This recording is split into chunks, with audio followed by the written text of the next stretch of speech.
novel team, and today, for First Chapter Friday, I'll be reading 1984 by George Orwell. Alright, let's dive in. War is peace, freedom is slavery. War is peace, freedom is slavery, and Big Brother is watching. Thought police, Big Brother, Orwellian. These words have become part of our national vocabulary because of George Orwell's classic novel, 1984, the story of one man's nightmare odyssey through a world ruled by warring states, a power structure that controls not only information but individual thought and memory. A minor functionary named Winston Smith joins a covert brotherhood and pursues a forbidden love against the cold, gray backdrop of the Republic of Oceania, only to become a hunted enemy of the state and of Big Brother. All right, let's dive in. 1. It was a bright, cold day in April, and the clocks were striking 13. Winston Smith, his chin nuzzled into his breast in an effort to escape the vile wind, slipped quickly through the glass doors of Victory Mansions, though not quickly enough to prevent a swirl of gritty dust from entering along with him. The hallway smelt of boiled cabbage and old rag mats. At one end of it, a colored poster, too large for an indoor display, had been tacked to the wall. It depicted simply an enormous face, more than a meter wide, the face of a man about 45 with a heavy black mustache and rugged, handsome features. Winston made for the stairs. It was no use trying the lift. Even at the best of times, it was seldom working, and at present, the electric current was cutting off during daylight hours. It was part of the economy drive in preparation for Hate Week. The flat was 7 flights up, and Winston, who was 39, had a varicose ulcer above his right ankle, went slowly, resting several times on the way. On each landing, opposite the lift, the poster with the enormous face gazed from the wall. It was one of those pictures so contrived that the eyes follow you about when you move. Big Brother is watching you, the caption beneath it ran. Inside the flat, a fruity voice was reading out a list of figures which had something to do with the production of pig iron. The voice came from an oblong metal plaque like a dulled mirror which formed part of the surface of the right-hand wall. Winston turned a switch and the voice sank somewhat, though the words were still distinguishable. The instrument, the telescreen it was called, could be dimmed, but there was no way of shutting it off completely. He moved over to the window, a smallish, frail figure, the meagerness of his body merely emphasized by the blue overalls which were the uniform of the party. His hair was very fair, his face naturally sanguine, his skin roughed by coarse soap and blunt razor blades, and the cold of the winter that had just ended. Outside, even through the shut window pane, the world looked cold. Down in the street, little eddies of wind were whirling dust and torn paper into spirals, and though the sun was shining and the sky a harsh blue, there seemed to be no color in anything except the posters that were plastered everywhere. The black mustachioed face gazed down from every commanding corner. There was one on the house front immediately opposite. Big Brother's watching you, the caption said, while the dark eyes looked deep into Winston's own. Down at the street level, another poster torn at one corner flapped fitfully in the wind, alternating covering and uncovering the single word, Ingsoc. In the far distance, a helicopter skimmed down between the roofs, hovered for an instant like a blue bottle, and darted away again with a curving flight. It was the police patrol snooping into people's windows. The patrols did not matter, however. Only the thought police mattered. Behind Winston's back, the voice from the telescreen was still babbling away about pig iron and the overfulfillment of the ninth 3-year plan. The telescreen received and transmitted simultaneously. Any sound that Winston made above the level of a very low whisper would be picked up by it. Moreover, so as he remained within the field of vision which the metal plaque commanded, he could be seen as well as heard. There was, of course, no way of knowing whether you were being watched at any given moment. How often or on what system? The thought police plugged in on any individual wire was guesswork. It was even conceivable that they watched everybody all the time, but at any rate, they could plug in your wire whenever they wanted. You had to did live, from habit that became instinct, and the assumption that every sound you made was overheard, and, except in darkness, every movement was scrutinized. Winston kept his back turned to the telescreen. It was safer, though. As he well knew, even a back can be revealing. A kilometer away, the Ministry of Truth, his place of work, towered vast and white above the grimy landscape. This, he thought, with a sort of vague distaste, this was London, chief city of Airstrip 1, itself the third most populous of the provinces of Oceania. He tried to squeeze out some childhood memory that should tell him whether London had always been quite like this. Were there always these vistas of rotting 19th century houses, their sides shored up with blocks of timber, their windows patched with cardboard, and their roofs with corrugated iron, their crazy garden walls sagging in all directions, and the bombed sites where the plaster dust swirled in the air and willow herb straggled over the heaps of rubble, and the places where the bombs had cleared a larger path and there had sprung up sordid colonies of wooden dwellings like chicken houses. But it was no use. He could not remember. Nothing remained of his childhood except a series of bright lit, occurring against no background and mostly unintelligible. The Ministry of Truth, Mini-True, in Newspeak, was starting different from any other object in sight. It was an enormous pyramidal structure of glittering white concrete soaring up terrace after terrace 300 meters into the air. From there, Winston stood. It was just possible to read, picked out on its white face in elegant lettering, the three slogans of the party. War is peace, freedom is slavery, ignorance is strength. The Ministry of Truth contained, it was said, 3,000 rooms above ground level and corresponding ramifications below. Scattered about London, there were just 3 other buildings of similar appearance and size. So completely did they dwarf the sounding architect that from the roof of the Victory Mansions you could see all 4 of them simultaneously. They were the homes of the 4 ministries between which the entire apparatus of government was divided. The Ministry of Truth, which concerned itself with news, entertainment, education, and the fine arts. The Ministry of Peace, which concerned itself with war. The Ministry of Love, which maintained law and order. Ministry of Plenty, which was responsible for economic affairs. Their names in Newspeak: Mini-True, Mini-Pex, Mini-Love, and Mini-Plenty. The Ministry of Love was the really frightening one. There were no windows in it at all. Winston had never been inside the Ministry of Love, nor within half a kilometer of it. It was a place impossible to enter except on official business, and then only by penetrating through a maze of barbed wire entanglements, steel doors, and the hidden machine gun nests. Even the streets leading up to its outer barriers were roamed by guerrilla-facing guards in the black uniforms, armed with jointed truncheons. Winston turned round abruptly. He had set his features into the expression of quiet optimism, which it was advisable to wear when facing the telescreen.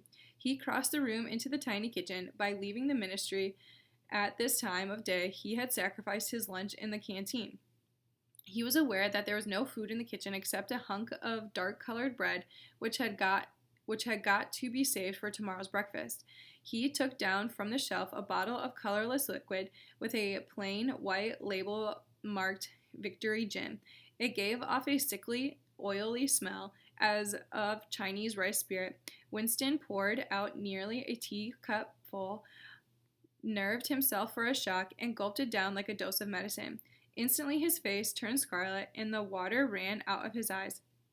The stuff was like nitric acid, and moreover, in swallowing it, one had the sensation of being hit on the back of the head with a rubber club. The next moment, however, the burning in his belly died down, and the world began to look more cheerful. He took a cigarette from the crumpled pack marked Victory Cigarettes, and incautiously he held it upright, whereupon the tobacco fell out onto the floor. With the next, he was more successful. He went back to the living room and sat down at the small table that stood to the left of the telescreen. From the table drawer, he took out a pen holder, a bottle of ink, and thick, quarto-sized blank book with a red back and marbled cover.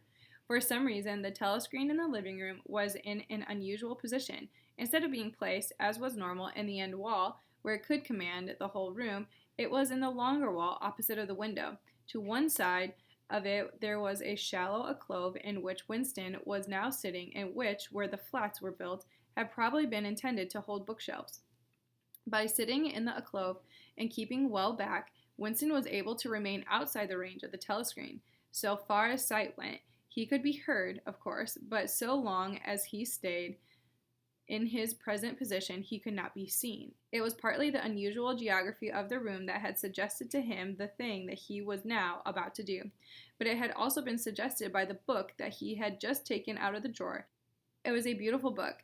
Its smooth, creamy paper, a little yellowed by age, was of a kind that had not been manufactured for at least 40 years past. He could guess, however, that the book was much older than that. He had seen it lying in the window of a frosty little junk shop in a slummy quarter of town. Just what quarter he did not now remember, and had been stricken immediately by an overwhelming desire to possess it.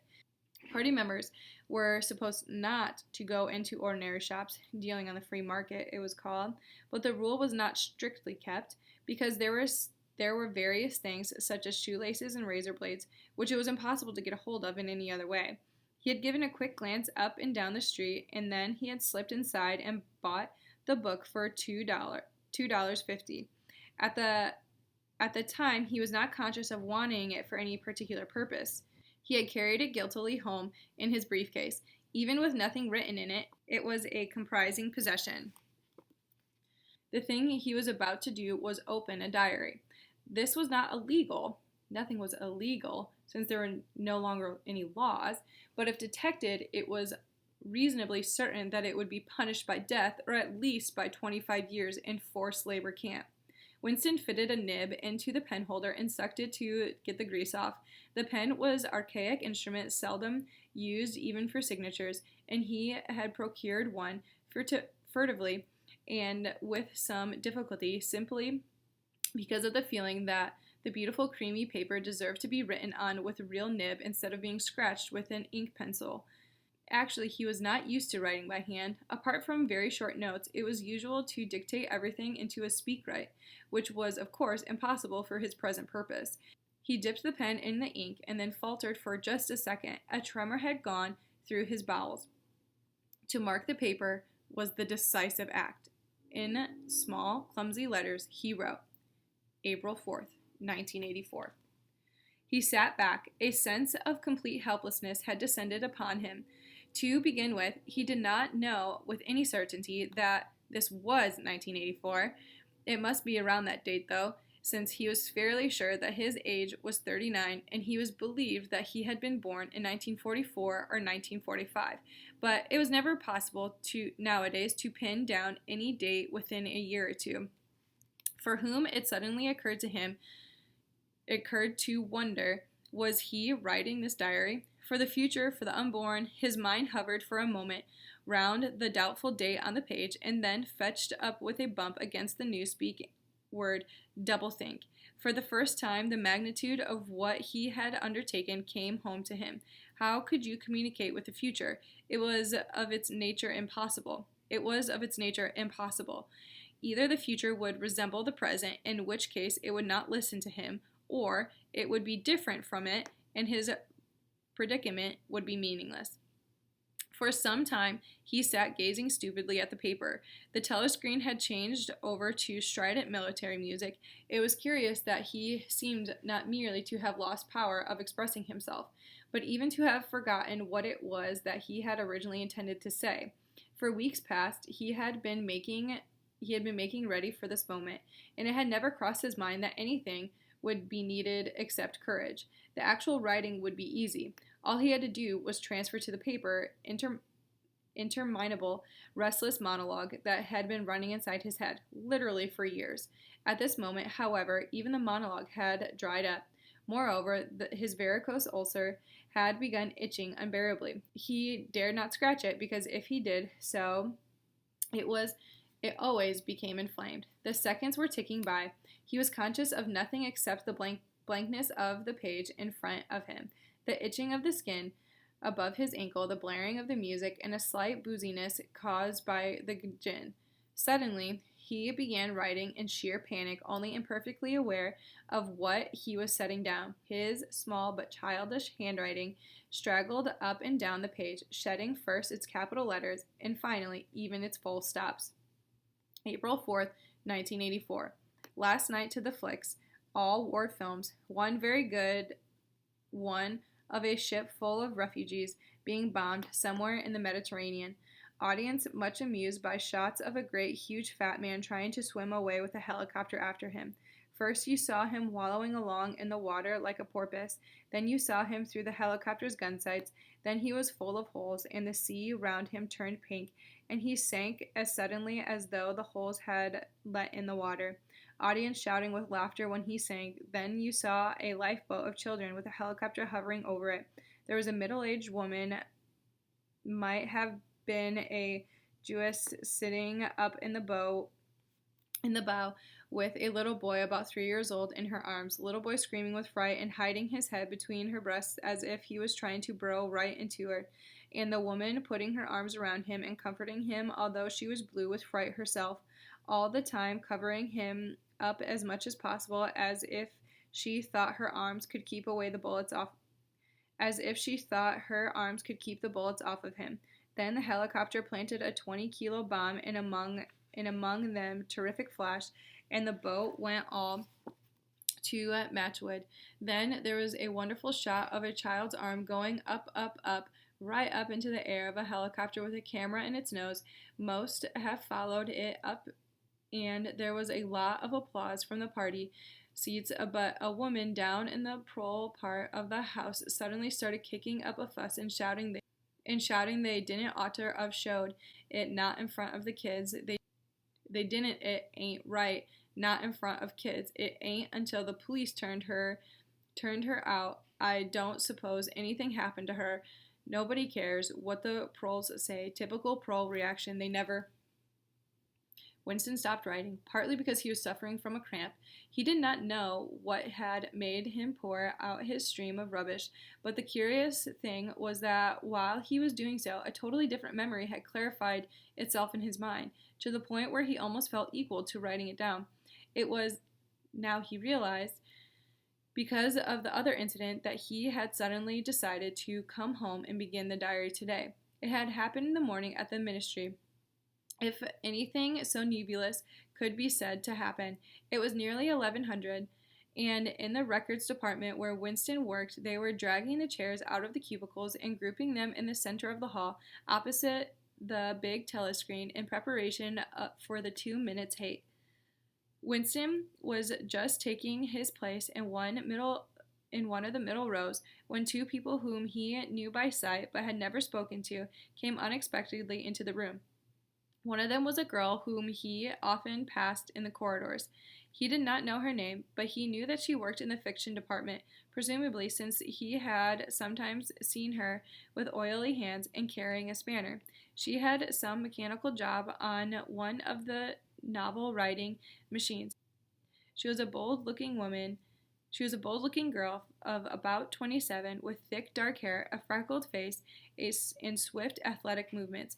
A narrow scarlet sash, emblem of the Junior Anti-Sex League, was wound several times from the waist of her overalls, just tightly enough to bring out the shapeliness of her hips. Winston had disliked her from the very first moment of seeing her. He knew the reason. It was because of the atmosphere of hockey fields and cold baths and community hikes and general clean-mindedness which she managed to carry about her. He disliked nearly all women, and especially the young and pretty ones. It was always the women, and above all the young ones, who were the bigot adherents of the party, the swallowers of slogans, the amateur spies, and the noser-outs of the unorthodoxy. But this particular girl gave him the impression of being more dangerous than most. Once when they passed in the corridor, she had given him a quick sidelong glance, which seemed to pierce right into him, and for a moment he had filled him with black terror. The idea had even crossed his mind that she might be an agent of the thought police. That it was true was very unlikely. Still, he continued to feel a peculiar uneasiness, which had feared mixed up in its as well as hostility whenever she was anywhere near him. The other person was named O'Brien, a member of the inner party and holder of some post so important and remote that Winston had only a dim idea of its nature. A momentary hush passed over the group of people round the chairs as they saw the black overalls of the inner party member approaching. O'Brien was a burly man with a thick neck and a coarse, humorous, brutal face. In spite of his formidable appearance, he had a certain charm of manner. He had a trick of resettling his spectacles on his nose, which was curiously disarming. In some indefinable way, curiously civilized, it was a gesture which, if anyone had still thought in such terms, might have recalled on the 18th century nobleman offering his snuff-box. Winston had seen O'Brien perhaps a dozen times in almost as many years. He felt deeply drawn to him, and not solely because he was intrigued by the contrast between O'Brien's urban manner and his prize-fighter's physique. Much more, it was because of a secretly held belief, or perhaps not even a belief, merely a hope, that O'Brien's political orthodoxy was not perfect. Something in his face suggested its irresistibility. And again, perhaps it was not even unorthodoxy that was written in his face, but simply intelligence. But at any rate, he had the appearance of being a person that you could talk to. If somehow you could cheat the telescreen and get him alone, Winston had never made the smallest effort to verify this guess. Indeed, there was no way of doing so. At this moment, O'Brien glanced at his wristwatch, saw that it was nearly 1100, and evidently decided to stay in the records department until 2 minutes 8 was over. He took a chair in the same row as Winston, a couple of places away. A small, sandy-haired woman who worked in the next cubicle to Winston was between them. The girl with dark hair was sitting immediately behind. The next moment, a hideous grinding screech, as of some monstrous machine running without oil, burst from the telescreen at the end of the room. It was a noise that set one's teeth on edge and bristled the hair on the back of one's neck. The hate had started. As usual, the face of Emmanuel Goldstein, the enemy of the people, had flashed onto the screen. There were hisses here and there among the audience. The little sandy-haired woman gave a squeak of mingled fear and disgust. Goldstein was the renegade and backslider who once, long ago, how long ago, nobody quite remembered, had been one of the leading figures of the party, almost on a level with Big Brother himself, and then had engaged in a counter-revolutionary activities, had been condemned to death, and had mysteriously escaped and disappeared. The program of the 2 minutes hate varied from day to day, but there was none in which Goldstein was not the principal figure. He was the primal traitor, the earliest defier of the party's purity. All subsequent crimes against the party, all treacheries, acts of sabotage, hearsays, deviations, sprang directly of his teaching. Somewhere or another, he was still alive and hatching his conspiracies. Perhaps somewhere beyond the sea, under the protection of his foreign paymasters, perhaps even, so it was occasionally rumored, in some hiding place in Oceania itself. Winston's diaphragm was constricted. He could never see the face of Goldstein without a painful mixture of emotions. It was a lean Jewish face with white hair and a small goatee beard, a clever face, and yet somehow inherently despicable, with a kind of senile silliness in the long, thin nose, near the end of which a pair of spectacles was perched. It resembled the face of a sheep, and the voice, too, had sheep-like qualities.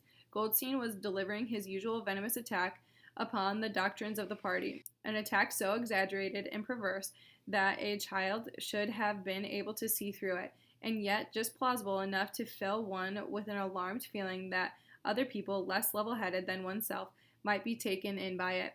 He was abusing Big Brother. He was denouncing the dictatorship of the party. He was demanding the immediate conclusion of peace with Eurasia. And he was advocating freedom of speech, freedom of the press, freedom of assembly, freedom of thought. He was crying hysterically that the revolution had been betrayed in all of this in rapid speech, which was a sort of parody of the habitual style of the orators of the party, and even contained newspeak words, more newspeak words indeed, than any party member would normally use in real life. And all the while, lest one should be in any doubt as to the reality which Goldstein's claptrap covered, behind his head on the telescreen there marched the endless columns of the Eurasian army, row after row, of solid-looking men in expressionless Asiatic faces, who swam up to the surface of the screen and vanished to be replaced by others exactly similar. The dull, rhythmic tramp of the soldiers' boots formed the background to Goldstein's bleeding voice. Before the hate had proceeded for 30 seconds, uncontrollable exclamations of rage were breaking out from half the people in the room. The self-satisfied, sheep-like face on the screen and the terrifying power of the Eurasian army behind it were too much to be borne.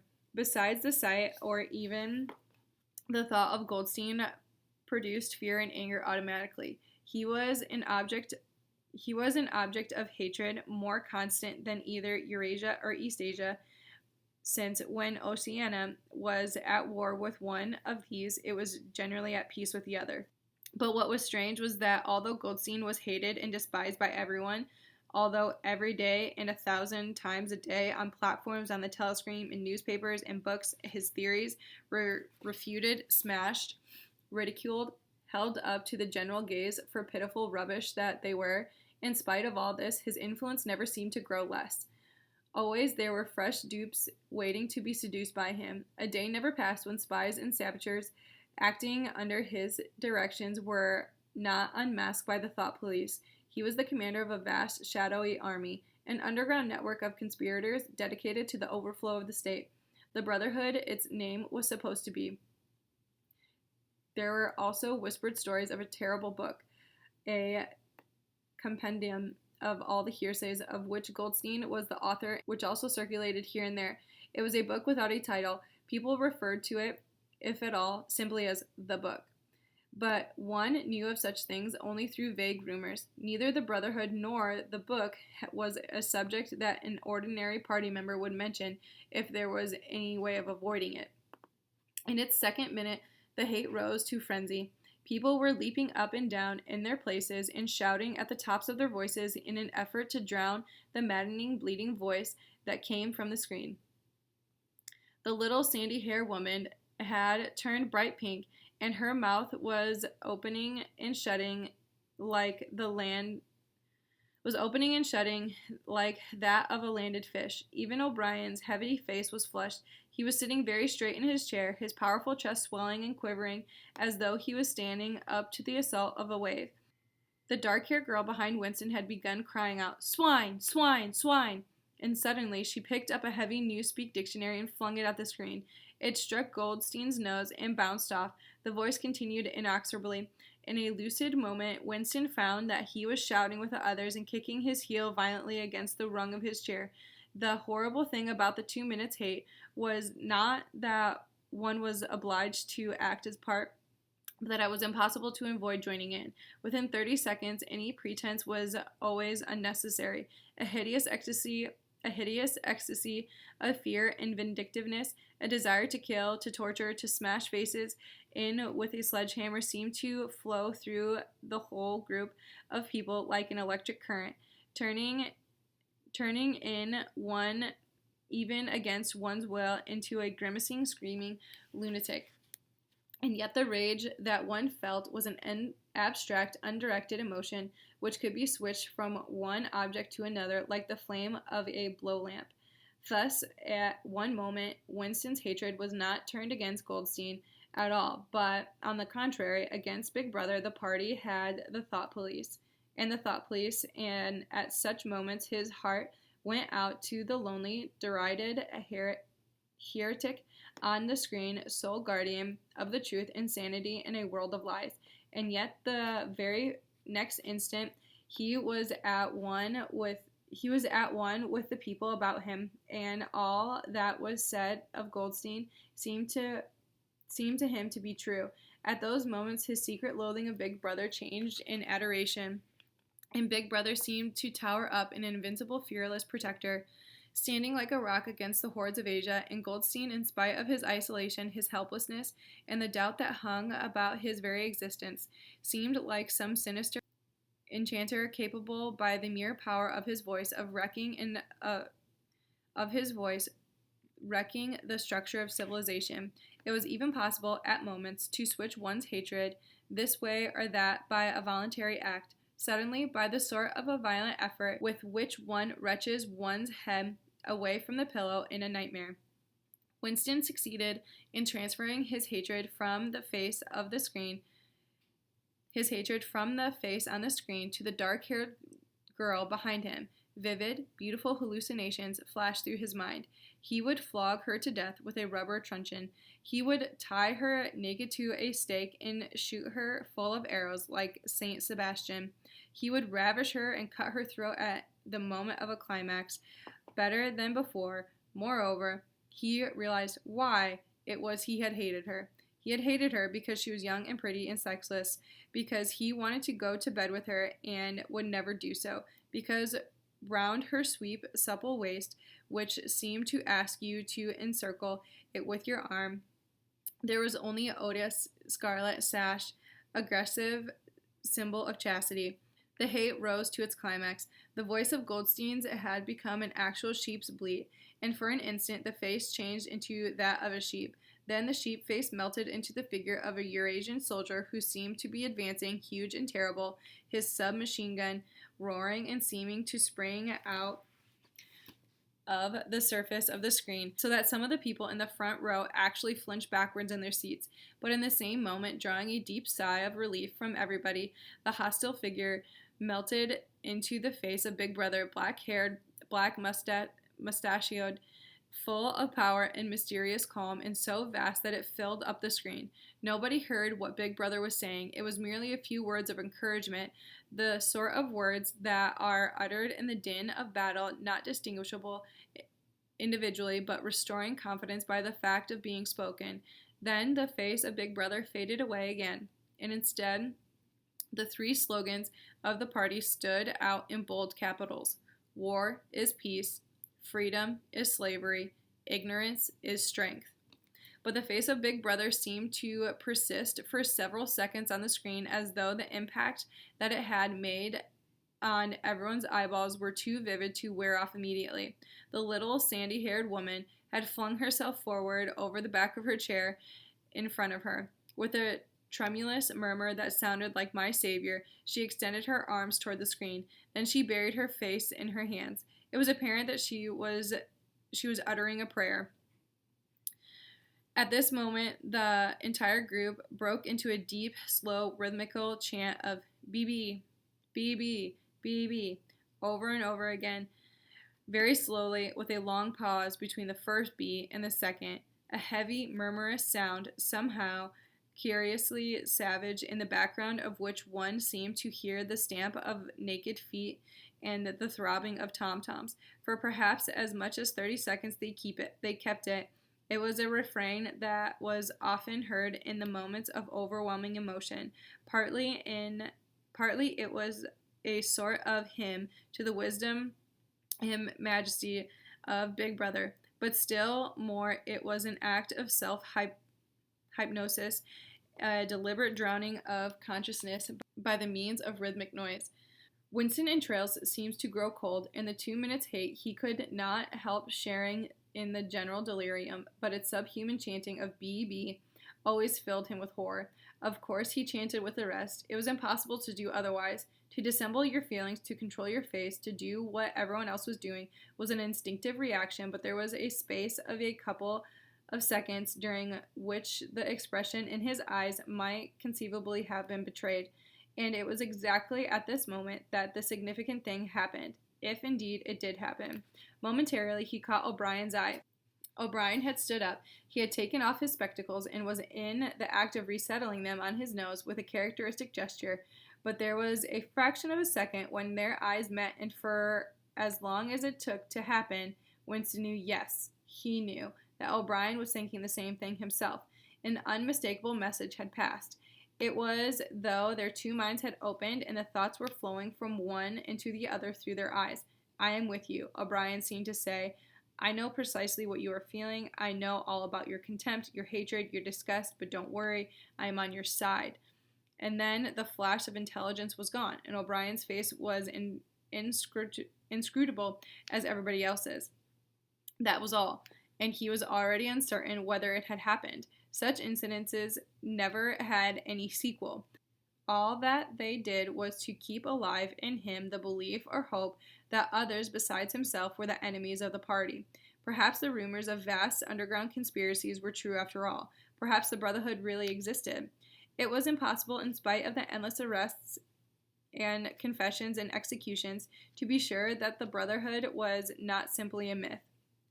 Some days he believed in it, some days not. There was no evidence, only fleeting glimpses that might mean anything or nothing, snatches of overheard conversation, faint scribbles in lavatory walls, once even, when two strangers met, a small movement of the hands which he had looked as though it might be a signal of recognition. It was all guesswork. Very likely he had imagined everything. He had gone back to his cubicle without looking at O'Brien again. The idea of following up their momentary contact hardly crossed his mind. It would have been inconceivably dangerous even if he had known how to set about doing it. For a second, 2 seconds, they had exchanged equivocal glance, and that was the end of the story. But even that was a memorable event in the locked loneliness in which one had to live. Winston roused himself and sat up straighter. He let out a belch. The gin was rising from his stomach. His eyes refocused on the page. He discovered that while he sat helplessly musing, he had also been writing, as though by automatic action, and it was no longer the same cramped, awkward handwriting as before. His pen had slid voluptuously over the smooth paper, printing in large, neat capital letters, "Down with Big Brother, down with Big Brother, down with Big Brother, down with Big Brother, down with Big Brother," over and over and over again, filling half a page. He could not help feeling a twinge of panic. It was absurd, since the writing of those particular words was not more dangerous than the initial act of opening the diary. But for a moment he was tempted to tear out the spoiled pages and abandon the enterprise altogether. But he did not, however, because he knew that it was useless. Whether he wrote "Down with Big Brother" or whether he refrained from writing in it, it made no difference. Whether he went on with the diary or whether he did not go on with it made no difference. The thought police would get him just the same. He had committed, would still have committed, even if he had never set pen to the paper, the essential crime that contained all others in itself. Thought crime, they called it. Thought crime was not a thing that could be concealed forever. You might dodge successfully for a while, even for years, but sooner or later, they were bound to get you. It was always at night. The arrests invariably happened at night. The sudden jerk out of sleep, the rough hand shaking your shoulder, the lights glaring in your eyes, the ring of hard faces around your bed. In the vast majority of cases, there was no trial, no report of the arrest. People simply just disappeared, always during the night. Your name was removed from the registries. Every record of everything you had ever done was wiped. Your one-time existence was denied and then forgotten. You were abolished, alienated, vaporized was the usual word. For a moment, he was seized by a kind of hysteria. He began writing in a hurried, untidy scrawl. "They'll shoot me, I don't care. They'll shoot me in the back of the neck, I don't care. Down with Big Brother. They'll always shoot you in the back of the neck, I don't care. Down with Big Brother." He sat back in his chair, slightly ashamed of himself, and laid down his pen. The next moment he started violently. There was a knocking at the door. Already? He sat as still as a mouse in the futile hope that whoever it might go away after a single attempt. But no, the knocking was repeated. The worst thing of all would be to delay. His heart was thumping like a drum, but his face, from long habit, was probably expressionless. He got up and moved heavily towards the door. All right, that was the first chapter of 1984 by George Orwell. And teachers, make sure you check out the link below.